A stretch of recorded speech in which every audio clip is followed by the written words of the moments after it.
Je me plaignais de douleur, j'avais des sortes de brûlures au genou. Ça se voyait pas, mais je sentais que ça chauffait à l'intérieur. C'est un problème articulaire et c'est parce que c'est pas assez musclé que ça grandit un peu trop vite. L'enfant ou l'adolescent en faisant du sport entraîne des contractions musculaires, dans le cas présent du quadriceps. Ce quadriceps et ce tendon rotulien sont trop puissants par rapport à l'anthèse, l'attache au niveau de la tubérosité tibiale antérieure. Mes parents m'ont envoyé voir un médecin généraliste et après j'ai été faire des échographies, puis voir un médecin du sport. On pourrait faire de la prévention si on surveillait la taille de croissance d'un enfant. D'accord ? Parce que quand il va accélérer sa croissance, eh bien, à ce moment-là, on est dans une zone de fragilité. Alors, il y a un moyen simple. D'abord, c'est les parents qui disent « Ah là là, mais tu grandis, toi !» ainsi de suite. Dès qu'il y a cette notion-là, il y a un moyen simple en sport, c'est la taille des chaussures. Quand la maman ou le papa dit « Ah, tes chaussures sont déjà trop petites, docteur, ou il faut qu'il change de pointure, il faut que je lui achète une nouvelle paire de chaussures tous les 2 ou 3 mois », on sait qu'à ce moment-là, la croissance s'accélère et ça peut être un moyen de se dire « On arrive dans une zone qui est fragile où il peut déclarer une maladie de Osgood-Schlatter ».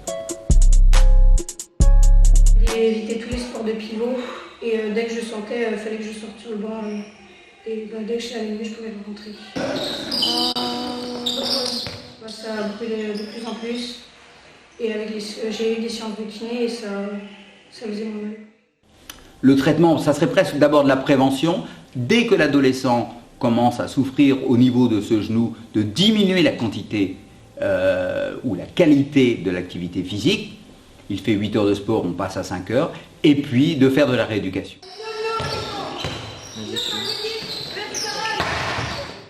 J'étais un peu triste et surtout déçue parce que au début je pensais que je devais arrêter le vendre. Et au final il m'a dit que si je faisais attention, que je respectais tout ce qu'il m'avait dit, je pouvais continuer. Mais dès que j'avais mal, je pouvais sortir. Ou faire des pauses d'une semaine ou 2 semaines. Si on fait le diagnostic assez tôt de maladie de Osgood-Schlatter et qu'on arrive à établir un bon dialogue avec le jeune patient et qu'on lui demande de réduire, eh bien pendant plusieurs mois peut-être, on va devoir composer, faire moins de sport qu'il aurait voulu faire, mais il va quand même faire du sport et ça va bien se passer. Concernant Osgood-Schlatter, première année de moins de 15, ils sont pas forcément en pleine période de croissance, mais surtout sur la phase de transition entre la première et la deuxième saison, entre la quatrième et la troisième, où ils grandissent pas mal, c'est souvent le problème de croissance plus récurrent. Il y a 1 voire 2 par collectif. La population, c'est uniquement grands enfants et adolescents, première chose. Deuxième chose, sportifs ou activité physique. J'essaie de les préserver surtout. Après, dans l'adaptation, suite à la vie médicale, soit certains ne viennent plus du tout, soit ils continuent à s'entraîner. Et je le fais surtout à l'écoute de l'enfant en fait. Si le joueur a des pathologies, qu'il a la douleur pendant l'entraînement, soit on essaie de faire travail de motricité, autre chose à côté si c'est possible, ou alors s'il y a trop de sollicitations et qu'il y a trop de douleur, on arrête. Puis on voit surtout avec l'avis du médecin s'il peut continuer et à quelle fréquence. Dans le traitement du syndrome d'Osgood, c'était justement de ne pas être attentiste et donc de diminuer la durée des symptômes. Donc en fait, la durée des symptômes, le symptôme c'est quoi? C'est la douleur musculaire au quadri à l'effort, et après de diminuer du coup l'évolution de l'épaississement de la tubérosité tibiale antérieure. Les exercices, les techniques, ça va être surtout un bilan postural dans un premier temps, parce que les jeunes footballeurs souvent qui sont liés à ça, c'est lié à un problème de croissance, donc c'est lié à un problème. La croissance osseuse se fait plus rapidement que la croissance musculaire, donc il y a des tensions qui s'exercent de manière trop importante au niveau du quadriceps, parce que c'est l'élément fémoral qui va grandir le plus vite en fait et le plus rapidement dans le corps quand on fait une poussée de croissance. Et donc du coup, souvent on a mal que d'un côté par rapport à l'autre, donc il faut déjà recaler les zones d'insertion du quadri, et ensuite on va faire tout ce qui est remaniement tissulaire, donc du scrapping en l'occurrence, et des étirements. des étirements excentriques et puis posturaux de manière générale. Donc quadri et psoas particulièrement. Étirer pour redonner de la place en fait pour que le corps soit obligé de reconstruire du muscle spécifiquement dans la zone douloureuse. Donc du coup on va rallonger la croissance musculaire, enfin on va augmenter la croissance musculaire plus rapidement. On va le forcer à le faire à cet endroit-là pour qu'il suive l'évolution du squelette. Du coup, un muscle qui tirera moins fort en fait aux zones d'insertion et en particulier sur la TTA. Donc on va diminuer l'ostéochondrose à cet endroit-là. Donc la formation d'une sorte de calcification sur la TTA. Sur la première séance, c'est toujours pareil, c'est la posture, ça normalement en une fois c'est fait, ça peut prendre toute une séance. Si je vois que j'ai le temps et que c'est facile de régler, le corps de séance, ce sera surtout un massage pour essayer de chauffer la zone. Chauffer la zone, ça veut dire surtout amener du sang, forcer le sang à venir sur la zone à traiter. On va créer une inflammation en fait à cet endroit-là. Ensuite on va la faire sortir, donc ça c'est le scrapping. On va casser la fibre musculaire et en particulier son adhérence avec son aponeurose. Parce que du coup la fibre musculaire va être encore plus plaquée à son aponeurose de par son hyperextension. On va la casser un petit peu et ensuite on va créer des étirements pour essayer d'écarter les fibres. Et ça c'est le corps de la séance. Ensuite ce qu'on va dire au patient chez lui, c'est de continuer les étirements, éventuellement faire du rouleau de massage avant les étirements pour recréer ce type d'inflammation. Et en fait l'inflammation va amener de la cellule musculaire à cet endroit-là, on va reconstruire du muscle.